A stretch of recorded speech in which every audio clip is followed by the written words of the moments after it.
Hello everyone, welcome to my channel Analytica Vista. In today's tutorial I'm going to talk about the difference between population and sample. So what is a population when it comes to a study or research? So populations represent the groups of interest to researchers, not all people of your country. It could be all people of your country, but not necessarily. So while samples represent subsets drawn from your population.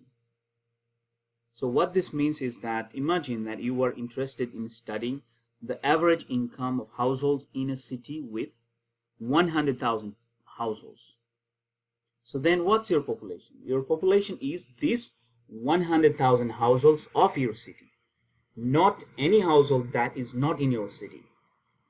Okay, so population means your target population, among which you are interested in generalizing your findings. So that is your population. Now I have a question for you. I have shown you the unit of analysis in my previous tutorial. So the question for you, in this example, what is the unit of analysis in this study? So we are studying the average income of households in a city with 100,000 households. So then tell me, what is the unit of analysis in this study? Good answer. That is the household. You are actually interested in collecting information about the household, not about the individual within the household. It's the overall household. So what is the average income of the household per year? For example, if there are 4 members of the household, what is their average income for the entire household? So that is your population, and then you need to draw your sample from your population.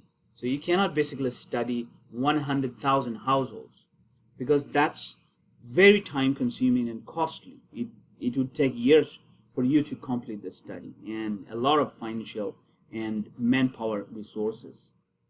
So therefore you need to select a sub sample or subgroup of population that is representative of the characteristics of your population. So for example, if the average income of your population is 50,000 like per household, then your sample should have the average income for households about 50,000. It should be close, not like 40,000. Okay, it should be very close to 50,000, if not exactly 50,000. Okay, so that's the representativeness. So how can you make sure the representative sample? Okay, so you make sure representative sample by doing the random sampling. And in random sampling, each sample, each individual or each unit of analysis has the equal chance of being selected. So if you do the random sampling, research shows that you have the sample that actually has representativeness. It's representing the population. So what is random sampling? We are going to talk about that in the next tutorial. Thank you for watching my video.